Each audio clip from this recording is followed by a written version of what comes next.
여러분 안녕하세요. 오늘은 계속하여 여러분들께 왕좌의 게임 시즌5의 마지막 화를 소개해드릴 건데요. 전편에서 진퇴양난에 처한 스타니스는 여사제의 제안을 받아들여 친딸 시린을 화형의 제물로 바칩니다. 그 외에 존이 성공적으로 야인들을 데리고 장벽에 오면서 많은 대원들의 불만을 야기시켰는데요. 바다의 한켠에서는 하피의 아들들이 반역을 저질러 데너리스는 공경에 처하고 위험한 찰나에 가출한 드래곤이 적시에 나타나 그녀를 등에 업고 전쟁터를 벗어납니다. 10화 시작할게요. 스타니스의 천막에 온 여사제는 눈이 녹아 길이 뚫렸다며 자랑스럽게 말합니다. 딸을 제물로 바친 것이 잘한 일이라는 듯 말이죠. 행군 준비를 하는 스타니스. 그런데 이미 절반이나 되는 병사들이 도주해버려 전쟁을 할 수나 있을까요? 이어 또 나쁜 소식이 전해옵니다. 딸의 죽음을 보고 큰 충격을 받았는지 스타니스의 아내가 목을 메어 자살했네요. 뒤늦게 소식을 접한 여사제는 일이 잘못됐음을 알고 기회를 타 진영에서 도망쳐 나옵니다. 스타니스 역시 큰 충격을 받았지만 고집스레 윈터펠을 공격하러 가자는 명을 내리는데요. 얼마 후 군대를 이끌고 윈터펠에 도착한 스타니스. 램지는 맞서 싸울 준비를 하고 산사는 기회를 봐 방을 도망쳐 나옵니다. 지옥 같은 이곳을 벗어나려고 하는데요. 이 시각 근처에 머물고 있던 브리엔노와 포드릭도 곧 일어날 전쟁을 보게 됩니다. 전쟁터에서 스타니스는 부하들에게 공격할 준비를 시킵니다. 그런데 램지가 적극적으로 병사들을 이끌고 성을 나오면서 스타니스는 준비할 시간이 없게 되죠. 규모를 보면 왼쪽은 램지 볼튼, 오른쪽은 스타니스 군대인데요. 맞대결이라기보단 일방적인 학살이 더 어울리겠는데요. 이 광경을 지켜보던 산사는 스타니스가 승산이 없음을 깨닫고 남을 믿느니 자신을 믿고 얼른 도망가려 합니다. 화면이 바뀌고 전쟁은 끝났습니다. 부상당한 스타니스. 일어서려 안간 힘을 써보지만 다시 쓰러지는데요. 이때 눈앞에 누군가 나타납니다. 브리엔느였죠. 일전에 그녀는 렌리 바라테온의 충심을 맹세했는데요. 렌리가 여사제의 마법에 살해당하자 브리엔느는 그를 위해 스타니스에 복수할 것을 약속했던 터라 단칼에 스타니스의 목을 내리칩니다. 이번 전쟁에서 큰 승리를 거둔 램지 볼튼. 눈 덮인 망망한 대지는 인간지옥이 되어버렸는데 램지가 없는 틈을 타 재빨리 도망가는 산사. 그런데 램지의 애인 미란다와 태온을 만납니다. 산사를 질투하던 램지와 똑같이 사이코패스인 미란다. 이곳에 남아있다간 언젠간 학대당해 죽을 거라 생각한 산사는 지금 죽는 것이 낫지 다시 돌아가지 않기로 합니다.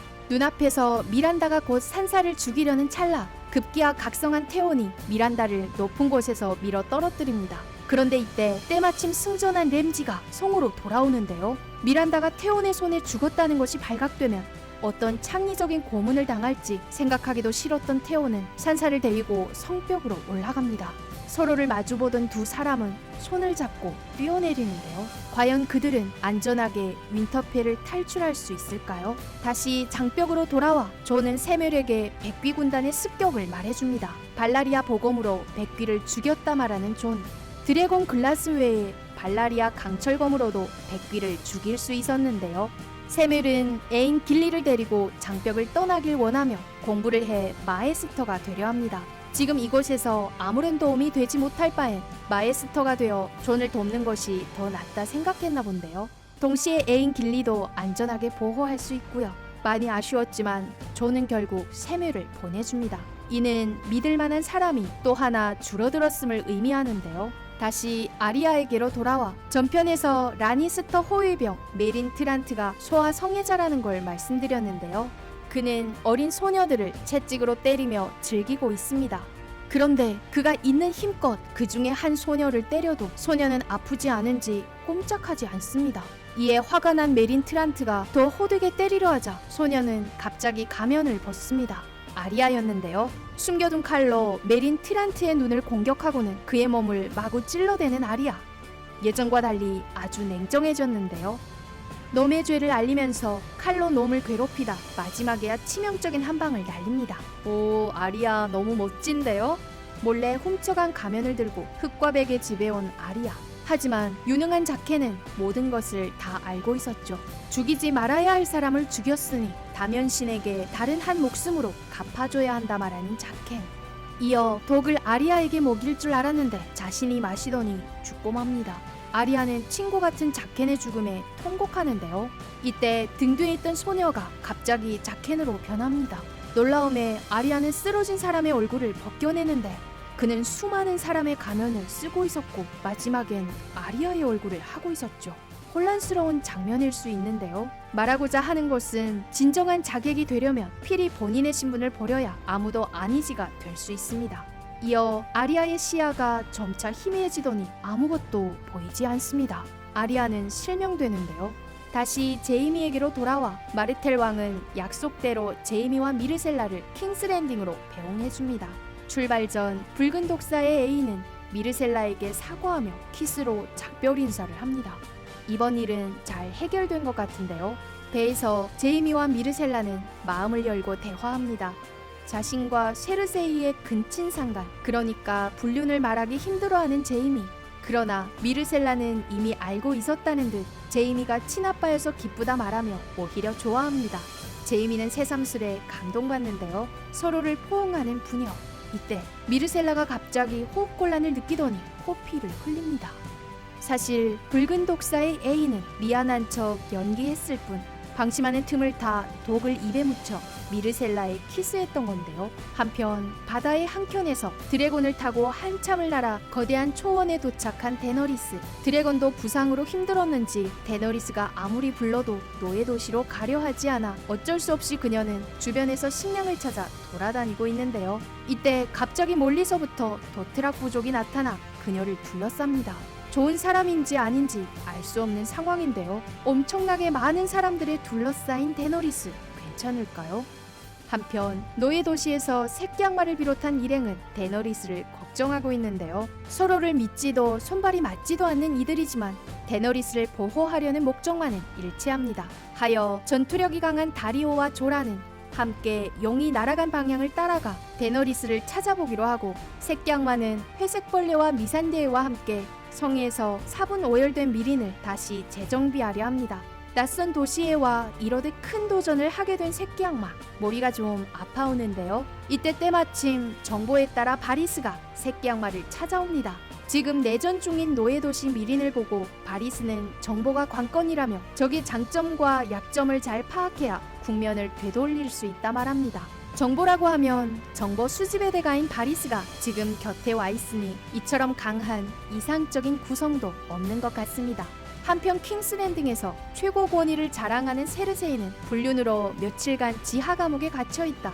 끝내 견디지 못하고 결국 신명 앞에 죄를 자백하며 굴복하고 맙니다. 란셀과 바람을 피웠다 인정하면서 제이미와는 불륜한 적이 없다 말하며 토맨을 보호하려는 세르세이. 고위 참새는 참여하는 사람의 자비를 베푸는데요. 세르세이는 왕궁으로 돌아갈 수 있게 됩니다. 그러나 필히 속죄의 길을 걸어야 했죠. 무엇을 의미하는 걸까요? 고위 참새의 명으로 세르세이는 머리카락이 잘립니다. 이대로 끝나는 줄 알았는데 이어 성당 밖으로 나온 세르세이는 시민들이 보는 앞에서 옷을 벗고 속죄의 길을 걷게 됩니다. 수녀는 큰 소리로 수치라는 말을 반복하며 그녀의 죄를 상기시켜주고 사람들 앞에서 속죄의 행진을 시킵니다.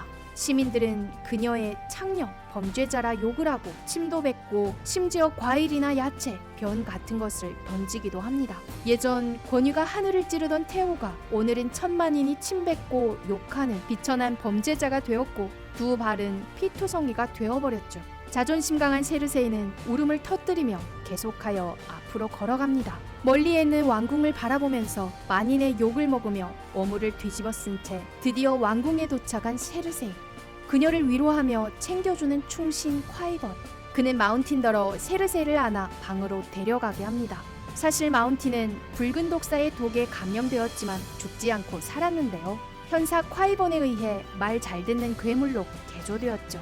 다시 장벽으로 돌아와 다보스경은 스타니스가 전장에서 죽은 것을 모른 채 존에게 병력을 풀어 지원해 줄 것을 요구합니다. 이때 의기소침해진 여사제가 장벽에 들어오자 다보스는 무슨 일이냐 이것저것 캐묻지만 여사제는 몽한 표정을 한 채 침묵하는데요. 한밤중 존은 진물을 보고 있느라 바쁩니다. 이때 소년 올리가 급하게 존을 찾아와 벤젠 삼촌의 소식을 안다고 말합니다. 존에게는 삼촌이 하나 있는데요. 순찰을 나갔다 실종되었습니다. 삼촌 소식에 존은 흥분하며 급 밖으로 나오는데 그를 맞이한 것은 적대심 가득한 야경대원들이었으니 성벽에는 배신자라는 글도 적혀 있었죠. 이때 뒤편에서 알리소가 걸어나와 존을 칼로 찌릅니다. 이 모든 것은 존의 결정을 반대했던 대원들의 함정이었는데요. 그들은 번갈아가며 존을 칼로 찌릅니다. 마지막에 소년 올리가 천천히 걸어 나오더니 치명적인 한 방을 날리면서 시즌5의 10화는 끝이 납니다. 와, 진짜 너무한 것 아닌가요? 일단 스타니스는 전쟁에서 죽었고 산사와 테오는 도망가려 성 위에서 뛰어내리고 아리아는 맹인이 되어버리죠. 제이미와 세르세이의 딸 미르셀라는 독으로 사망하고 세르세이는 속죄의 길을 걸으며 모욕감을 온몸으로 받습니다. 그리고 주연으로 끝까지 살아남을 줄 알았던 존마저 함정에 빠져 죽습니다. 정말 미친 시나리오인데요.